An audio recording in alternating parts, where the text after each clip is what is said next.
Kimisiyon Teseh Torah. Greetings from Yerushalayim.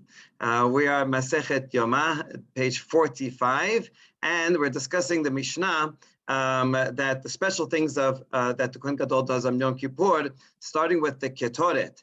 And we mentioned Bechol Yom Akri Perash Shacharit, Bechol Yom Hayta Daka, Vayom Daka Min Hadaka. So every day of the year, the Kohen brings the regular Ketoret, half in the morning, half at night.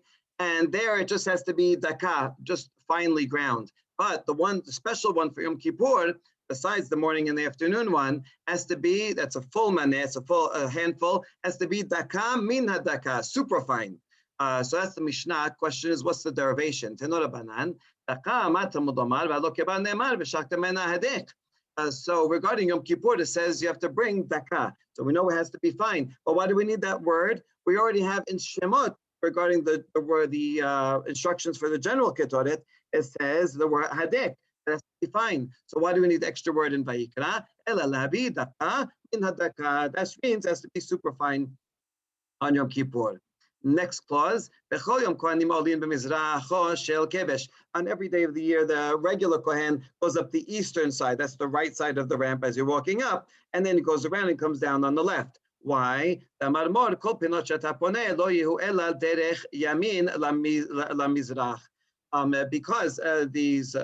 because of the rule that whenever you're walking around in the Bet HaMikdash, you should always make a right turn. So as you're going up, you're going to make the first right turn, and then you're going to go around. That's true. All the other turns are going to be lefts. You go around counterclockwise, but don't think of it that way. Think of it as if you're facing the middle of the Mizbeach. You're always moving towards your right-hand side.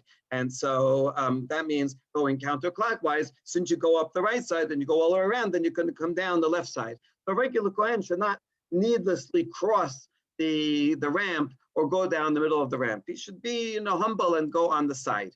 However, Kohen Gadol is different. On Yom Kippur, the Kohen Gadol goes right up the middle and right down the middle of the ramp. Because of his honor, he has his special status, and that should be reflected that he walks right in the middle, like a special person, doesn't have to go and hide and be humble on the side. But usually every other day of the year when the Kohen Gadol has to begin to prepare for a service, he washes his hands and feet, and he goes to the kiyor to do it. But on Yom Kippur, they bring the water from the kiyor to him in a golden vessel. The reason again is because of his special eminence and his kavod that we give him honor. We saw some say it's only Yom Kippur, some say even all year round. Excellent. Now, the next part of the Mishnah, it was what is going to keep our attention for the rest of the daf, and that is how many pyres are there on top of the Mizbeach. So it's relevant to Yom Kippur because Yom Kippur gets an extra one, whatever else you say. So Bechol Yom Arba Hashem Arba Marachot and so on. So we have many opinions, and we're going to quote 3 different opinions about this from the Tosefta. The Norabanan. Bechol Yom Ayu Shetayim Marachot Bayom Shalosh. Achat Maracha Gedola. Achat Maracha Shenia Sheketoret. Achat Mosifin Bo Bayom Ivler Rabbi Yehuda. The first opinion of Rabbi Yehuda is that all year round, you have 2 marachot on top, 2 pyres. One is the regular big one that you put all the animal sacrifices on. The second one is that you take embers from there to burn the daily ketoret. It's not absolutely necessary. Like if you didn't have it, you could get it from the big altar. But to make it nicer, not to take embers from the fire that has all the blood and the fat burning on it, a separate one for the ketoret. Good. That's all year round. And on Yom Kippur, since we have, besides the regular morning and afternoon ketoret, we have the special Yom Kippur ketoret that goes into Kodesh Kodashim. That's special enough. It requires its own pyre to take embers from there. So that's the one we add. So that's Rabbi Yehuda. It says 2 and 3 on Yom Kippur. Rabbi Yosef, second opinion, Omer, Bechol Yom Shalosh V'Yom Arba. Every day is 3 pyres, and today 4. אחת של מערכה גדולה ואחת של מערכה שנייה של קטורת, ואחת של קיום האש, ואחת שמוסיפים בו ביום. So he has the regular ones, the same as Rabbi Yehuda said, but he adds in another one that's a backup for the fire. In case the other fires go out, this one will stay around, and so we can relight And so there'll always be a fire on this one. So that's the usual 3, and we add another one for Yom Kippur. Here we have a picture of Rabbi Yosef's opinion. Here's the main big one that you put the animals on. A second one for the daily ketoret. Another one for as the backup to always have a fire there. And on Yom Kippur you have a fourth here. And this is a pile of ashes, and that's in the middle that accumulates, and then is periodically cleaned off. Good. So that's the second opinion. Now the third opinion, the Bi Meir Omer Bechol Yom Arba V'Yom Chamesh, all year round 4, on Yom Kippur 5. What's the extra one? Well, the first 3 are the same. Achat Shel Maracha Gedola, Achat Shel Maracha Sheniel Shel Ketoret, Achat Shel Kiyum Ha'esh. He agrees with Rabbi Yosef. They should have one, have fire all the time. Achat Le'Barim Ufradim She'lo Nit'akelu B'Ba'erev. And you have another one because just in case there were limbs and parts of the animal that you put on the big mizbeach, but they didn't get totally burnt, right? And maybe they fell off and they're still not burnt, and they need more burning. So he says, don't put it back on the same one. Rather, you put it on another one. That's the fourth one. This is for extra burning for leftovers. And then the fifth one would be for Yom Kippur, for the special Yom Kippur Ketoret. Okay, that's the end of the Braita. And now we're going to analyze the source of each of these 3 Tanaim. Where do they derive it from? So now everybody agrees with the first 2 that you need the big one and the one for Ketoret. What's their source? Amar Kera, hi ha'ola al mokedal mizbeach kol halayla zo maracha gedola ve'esh mizbeach tukad bo zo maracha sheniya shel Ketoret. Okay, we're going to learn all these things from Vayikra Perek Vav. And so here I brought you all the Pesukim that are relevant. And you see I highlighted in red all the words that have to do with fire. So right in the second Pasuk, we have Al Mokeda, so that means a flame. And so that's how you know the first one, the big one. And then also says Ve'esh, Mizbeach Tukad Bo. That is only a verb, but from the word Esh, that's another word for fire. So that's how you learn the second one, that's for Ketoret. Okay, so we counted for these. I would just notice right now that there's another word ha'esh here, and another ha'esh, and another ha'esh down here. And the following Gemara is going to try to account for each and every one of these, besides some other places not here that also says words for fire. Okay, so we have to account for all of these, and that will explain how many fires we actually need. So everyone agrees with that. So good. Then now, so that's the first opinion of Rabbi Yehuda and everyone else. They all agree to these 2 fires. But Rabbi Yosef, how does he know that you should have a third fire to have an upkeep of the fire always there?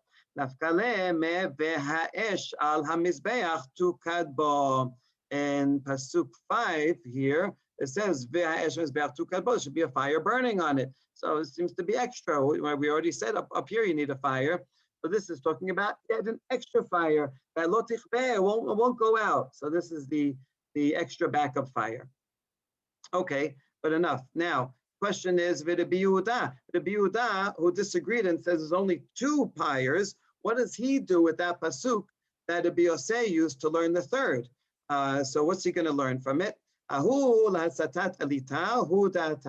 That's he learns about the burning of the kindling, the Tanya.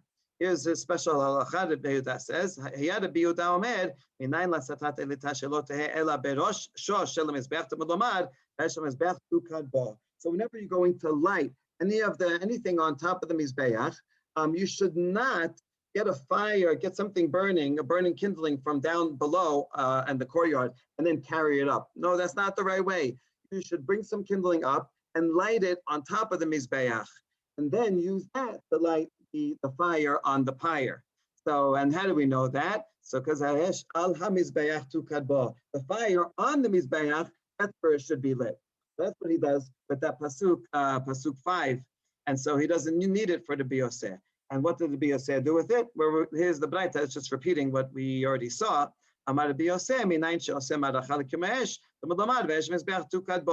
pasuk, he learns that you should have an extra fire, a third one, for having an everlasting fire, a backup fire. Okay, good. So now we see how the Yehuda uses that pasuk to learn that the igniting should be done up on top. Now hold on. Rabbi Yosei used the pasuk for the third pyre. How does he learn that halacha about igniting up on top? He agrees with the halacha. Rabbi Yosei satat alita minale nafkale mehecha denafkale l'Rabbi Shimon. So he agrees with the law that you have to light it on top, the kindling on top, but he's going to derive from somewhere else. If somewhere else will be identified in the following beraita, where he can agree with Rabbi Shimon. So let's read the whole beraita. Tanya. Benatenu bnei Aaron hakohen esh al hamizbeach. Okay, this is another pasuk in Perek Aleph of Vayikra, where it commands the Kohanim have to put fire on the mizbeach. Right,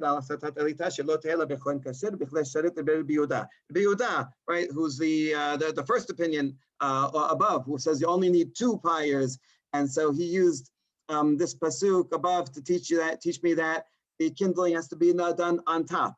So this pasuk in Perek Aleph teaches me that the lighting has to be done by a kohen in special temple vessels.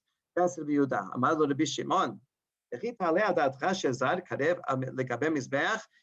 Yehuda, do you really think that a non-kohen could possibly light it? Right? You just said it has to be done on top. A non-kohen is not allowed to go up onto the mizbeach at all for any reason. So I don't need a pasuk to tell me that a non-kohen cannot light it. Once you tell me a non-kohen has to be done on top, then for sure it has to be done by a kohen. Well, I don't need 2 pasukim for this.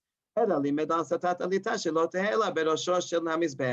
rather, I'm going to learn from the pasuk in Vayikra Aleph that has to be done on top. Once it's on top, I know for sure it has to be done by a kohen. So now, and so Rabbi Yosei can agree with that, which Rabbi Shimon said. And now everybody can explain all the pasukim. Good. Now, question to the Rabbi Yehuda. What does he do with that challenge? Rabbi Yehuda,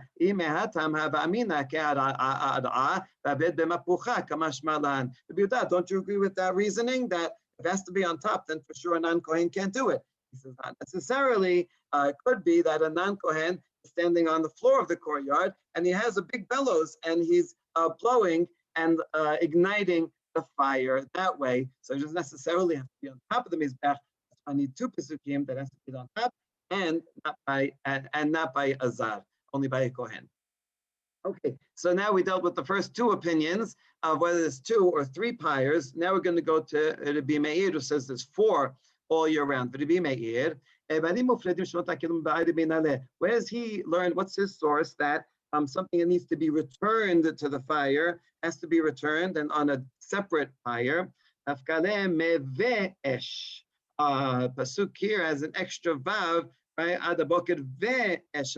So that vav is coming to tell me you need another one. That's the 4th one.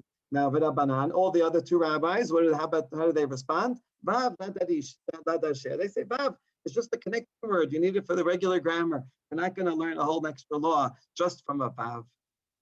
Good. Now, now a practical question. According to the other 2 rabbis, not Rabbi Meir, what do you do with any leftovers that might have fallen off and weren't totally burnt? Right? What are you going to do with them? The answer is they agree they have to continue to burn, but they say just put them back on the main maracha. You don't need a separate one.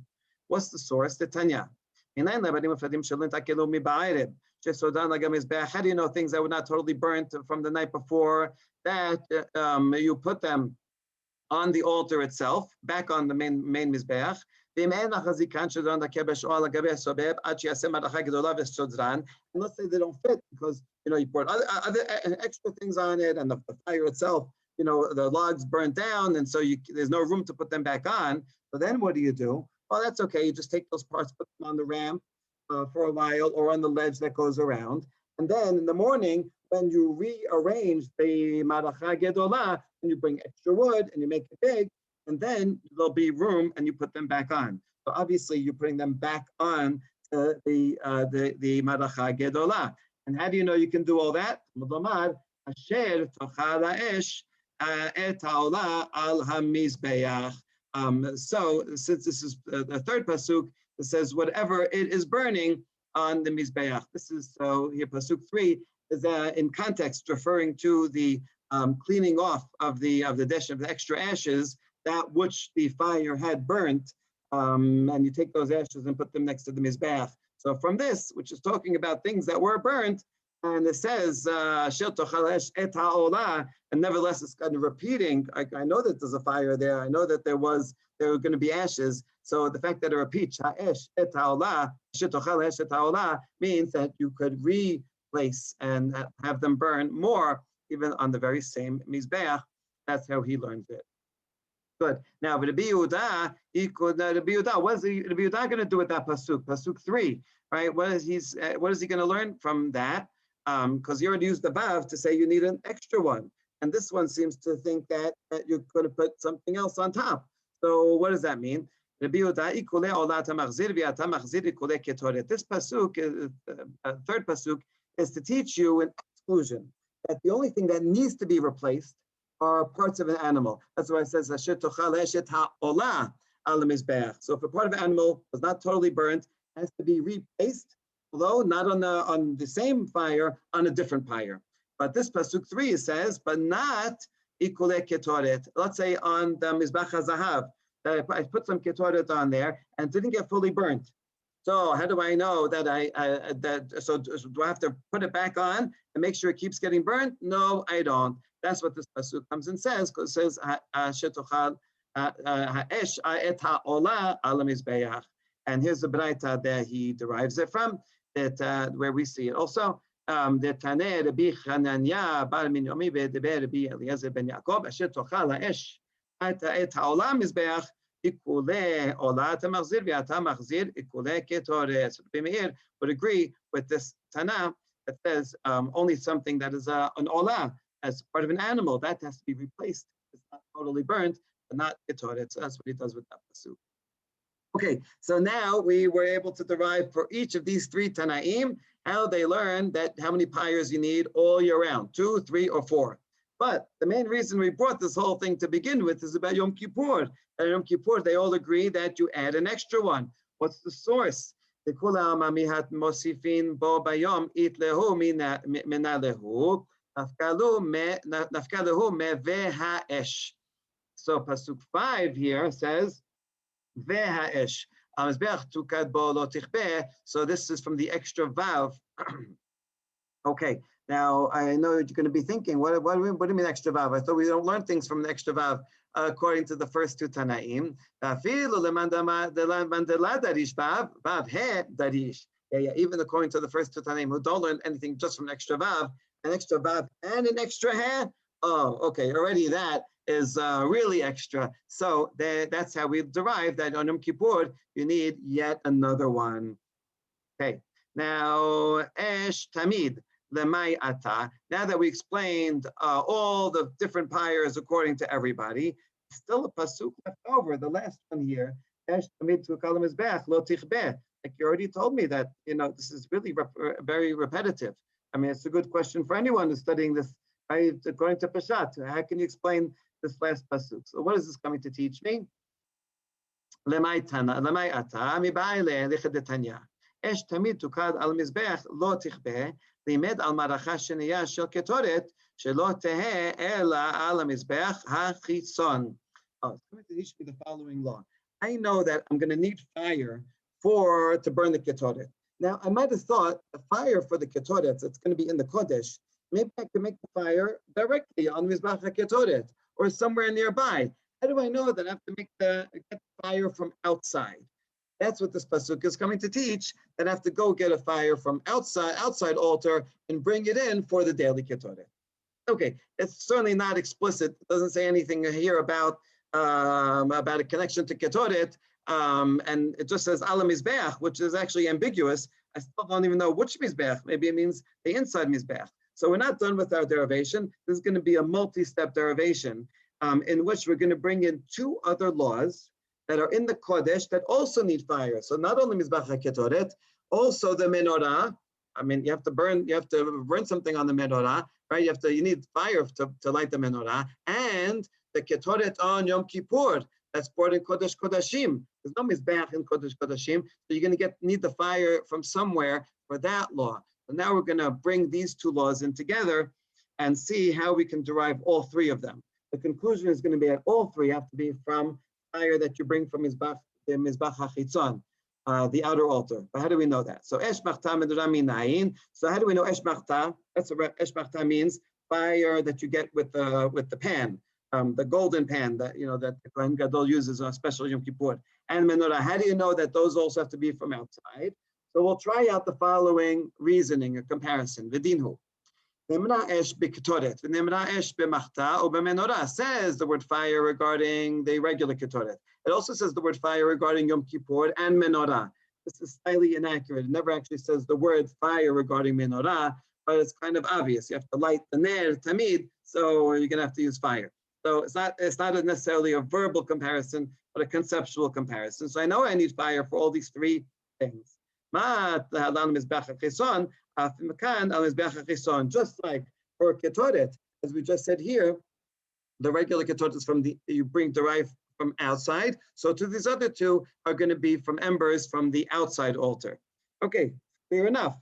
But not necessarily, because the truth is I never fully established that the regular ketoret has to be from the outside. It just said al hamizbeach. Maybe it's talking about the inner altar. Maybe all three of them I get from fire in the Kodesh. So we say maybe we'll flip it around totally. Or kilach lederech zo. You can go the other way. Ne'emra esh biktoret.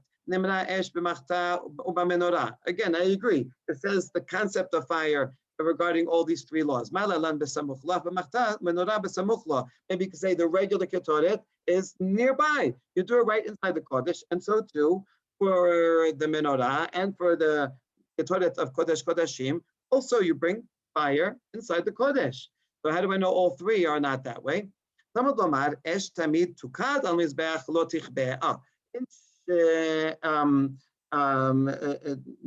so in Vayikra it says Esh Tamid, and Esh Tamid Shamati Lecha Lo Te'ela B'Rosho Shem Mizbech HaKetoret. And we're reading Esh Tamid Tukad as if, that Esh Tamid that I told you about already. Where else does it say the word Tamid? In Shemot, regarding the instructions for the menorah, says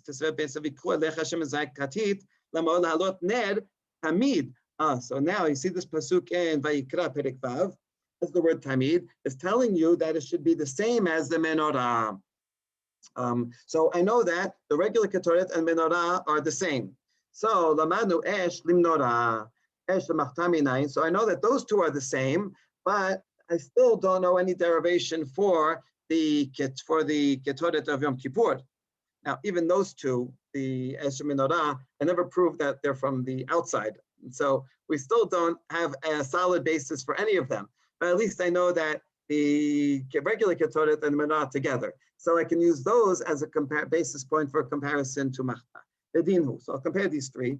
Nemra esh b'machta, nemra esh b'menorah. I know this is fire regarding the machta and menorah. Malalan al gabe mizbeach hachison, afkan al mizbeach hachison. So I can use the derivation this way, just like the fire regarding machta for Yom Kippur says esh there, and menorah also says esh. So I'll learn the one from the other, that just like there, mizbech hachison, afkan mizbech hachison. So just like the menorah is on the outside, so too this is on the outside. Okay, so now I just made this comparison between menorah and Yom Kippur, but the truth is that all three of them have no solid basis, so I can flip it around. How about